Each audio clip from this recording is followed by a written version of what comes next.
The sun may have set over our city this evening, but as Eugene Debs once said, I can see the dawn of a better day for humanity.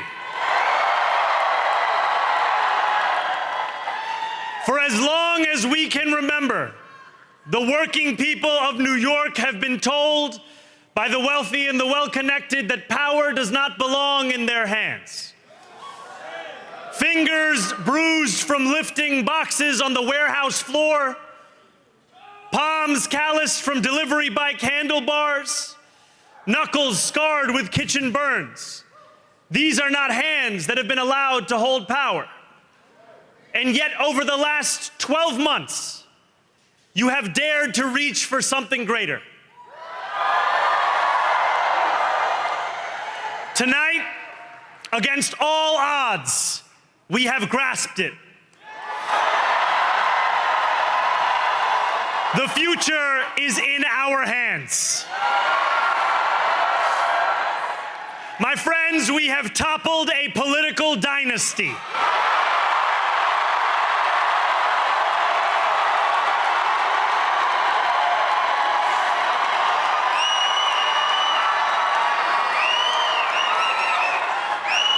I wish Andrew Cuomo only the best in private life.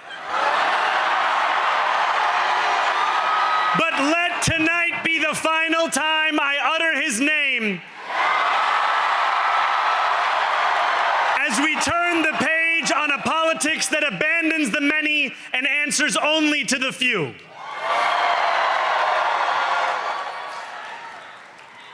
New York, tonight you have delivered a mandate for change, a mandate for a new kind of politics, a mandate for a city we can afford, and a mandate for a government that delivers exactly that. On January 1st, I will be sworn in as the mayor of New York City.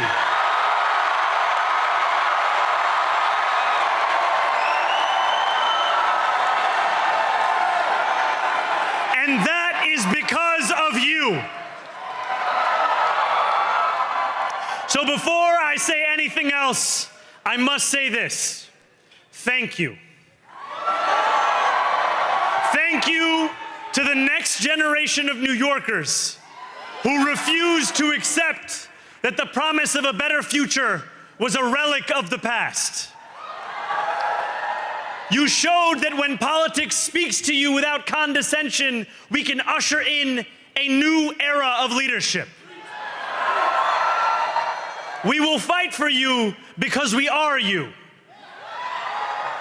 Or as we say on Steinway, ana minkum wa ilaykum.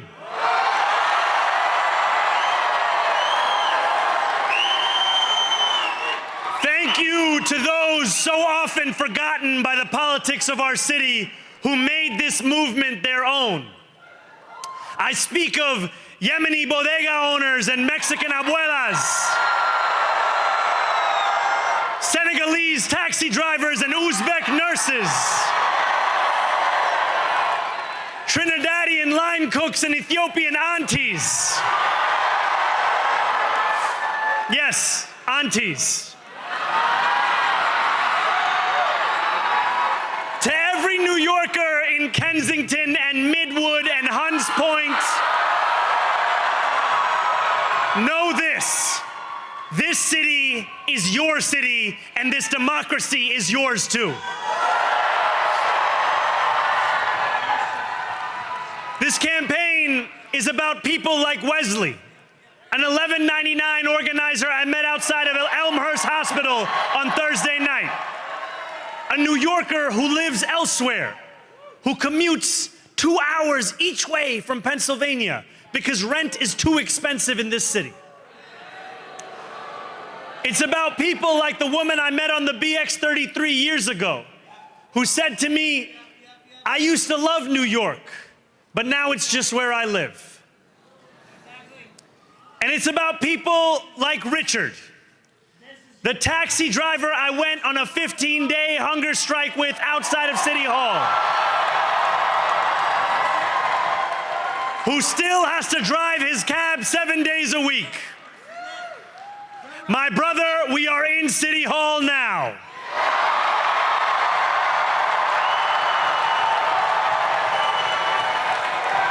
This victory is for all of them, and it's for all of you.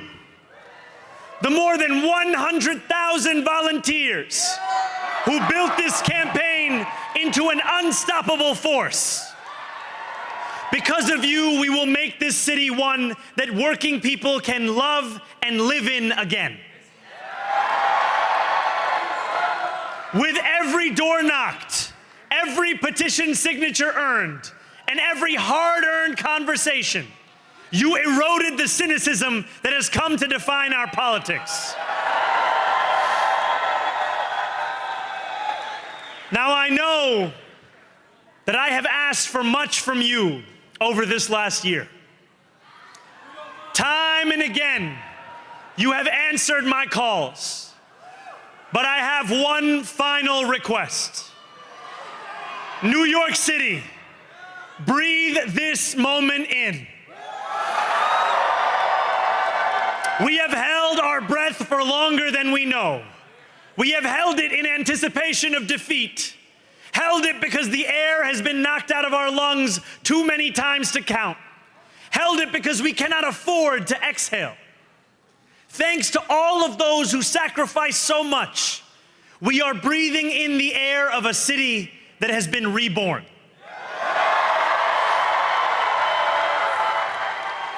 To my campaign team, who believed when no one else did, and who took an electoral project and turned it into so much more, I will never be able to express the depth of my gratitude. You can sleep now. To my parents, Mama and Baba,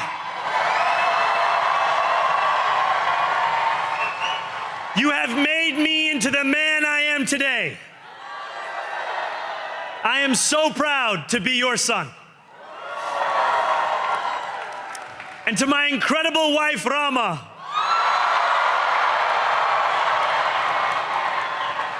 Hayati, there is no one I would rather have by my side in this moment and in every moment.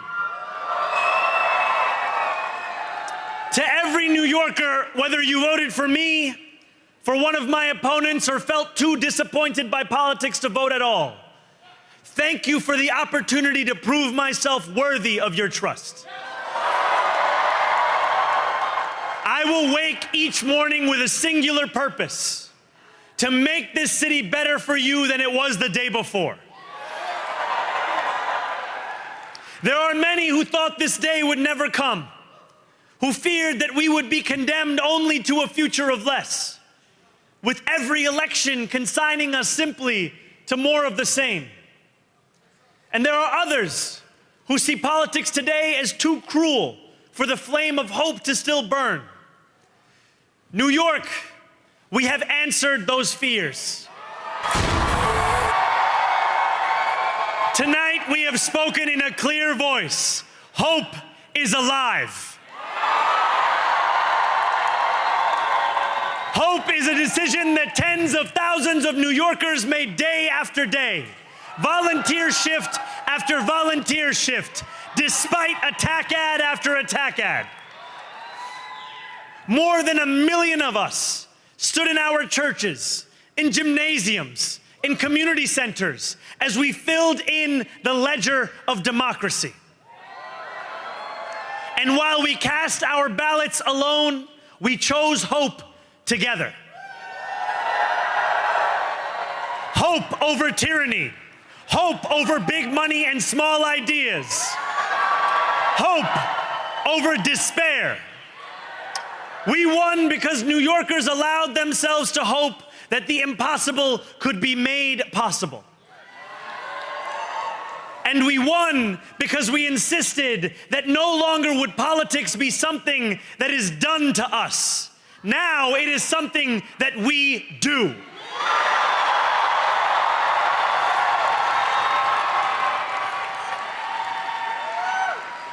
Standing before you, I think of the words of Jawaharlal Nehru. A moment comes but rarely in history when we step out from the old to the new, when an age ends and when the soul of a nation long suppressed finds utterance. Tonight we have stepped out from the old into the new. So let us speak now with clarity and conviction that cannot be misunderstood about what this new age will deliver and for whom. This will be an age where New Yorkers expect from their leaders a bold vision of what we will achieve, rather than a list of excuses for what we are too timid to attempt. Central to that vision will be the most ambitious agenda to tackle the cost of living crisis that this city has seen since the days of Fiora LaGuardia.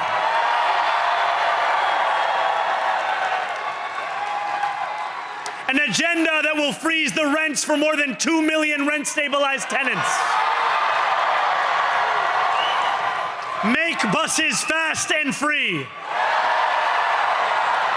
And deliver universal childcare across our city. Years from now, may our only regret be that this day took so long to come. This new age will be one of relentless improvement. We will hire thousands more teachers. We will cut waste from a bloated bureaucracy. We will work tirelessly to make lights shine again in the hallways of NYCHA developments where they have long flickered. Safety and justice will go hand in hand as we work with police officers to reduce crime and create a department of community safety that tackles the mental health crisis and homelessness crises head on. Excellence will become the expectation across government, not the exception.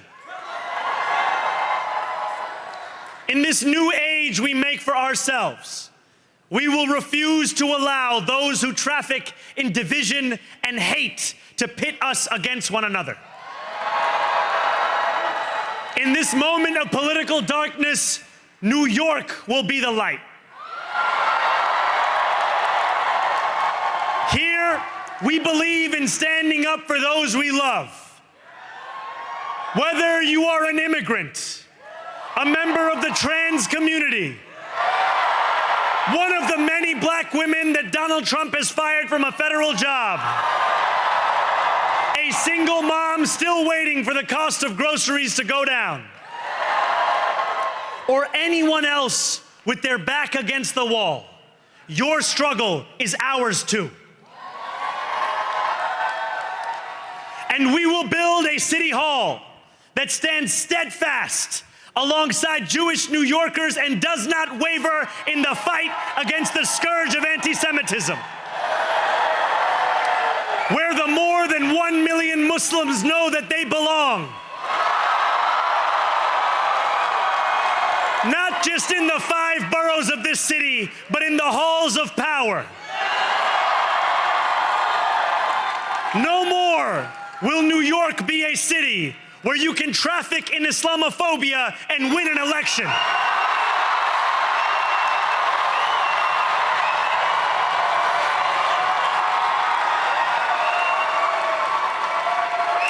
This new age will be defined by a competence and a compassion that have too long been placed at odds with one another.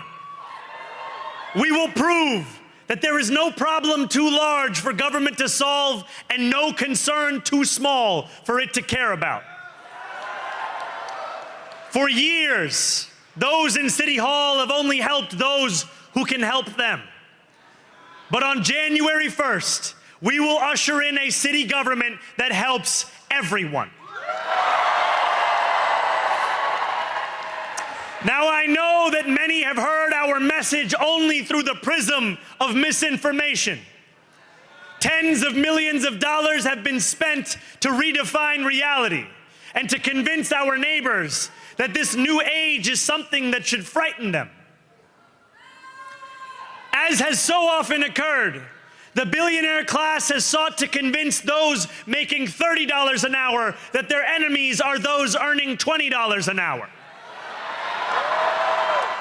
They want the people to fight amongst ourselves so that we remain distracted from the work of remaking a long broken system. We refuse to let them dictate the rules of the game anymore. They can play by the same rules as the rest of us.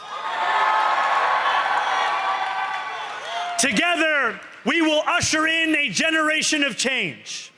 And if we embrace this brave new course, rather than fleeing from it, we can respond to oligarchy and authoritarianism with the strength it fears, not the appeasement it craves. After all, if anyone can show a nation betrayed by Donald Trump how to defeat him, it is the city that gave rise to him.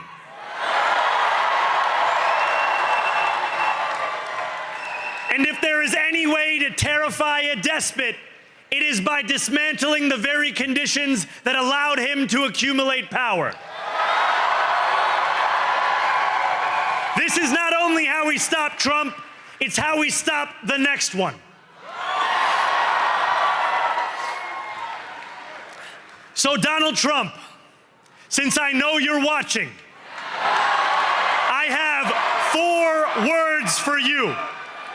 Turn the volume up.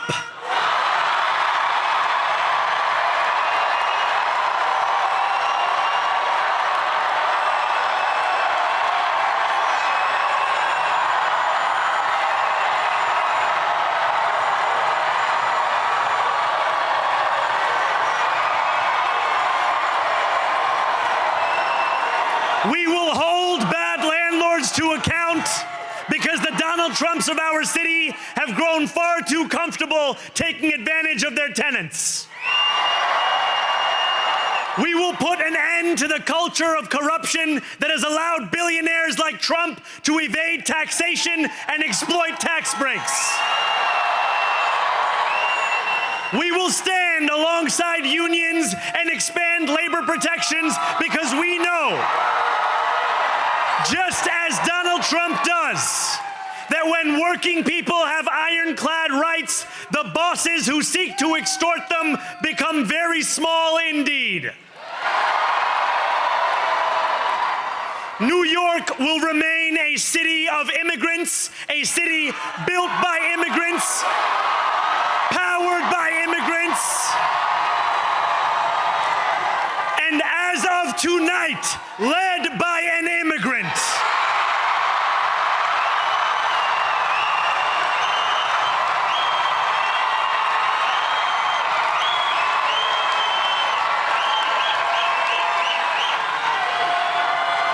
So hear me, President Trump, when I say this. To get to any of us, you will have to get through all of us.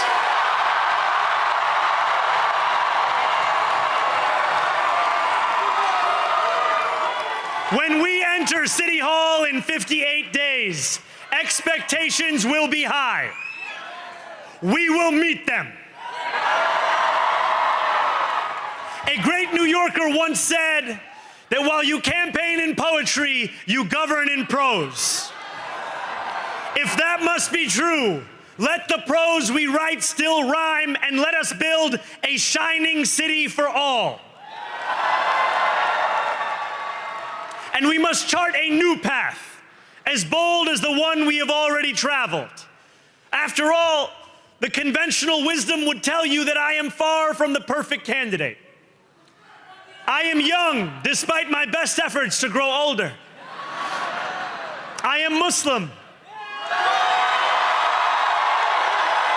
I am a democratic socialist. And most damning of all, I refuse to apologize for any of this. And yet, if tonight teaches us anything, it is that convention has held us back. We have bowed at the altar of caution, and we have paid a mighty price.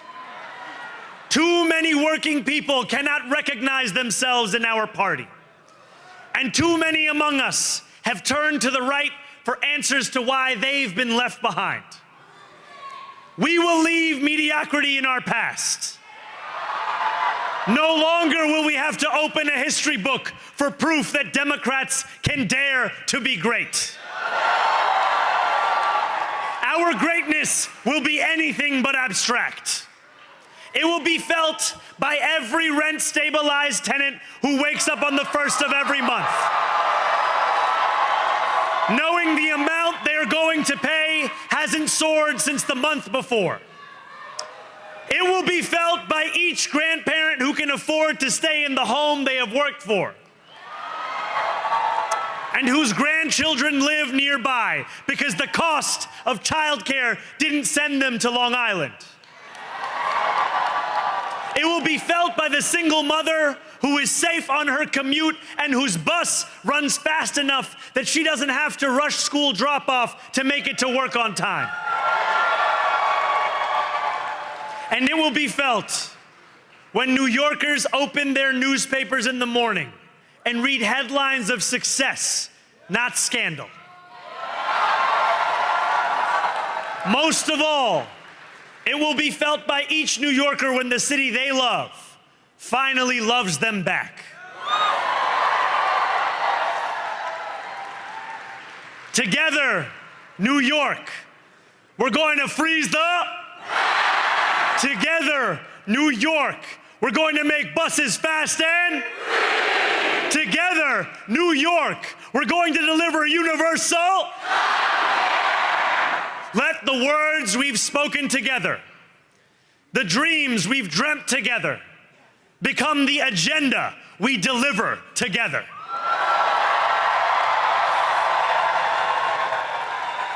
New York, this power, it's yours. This city belongs to you. Thank you.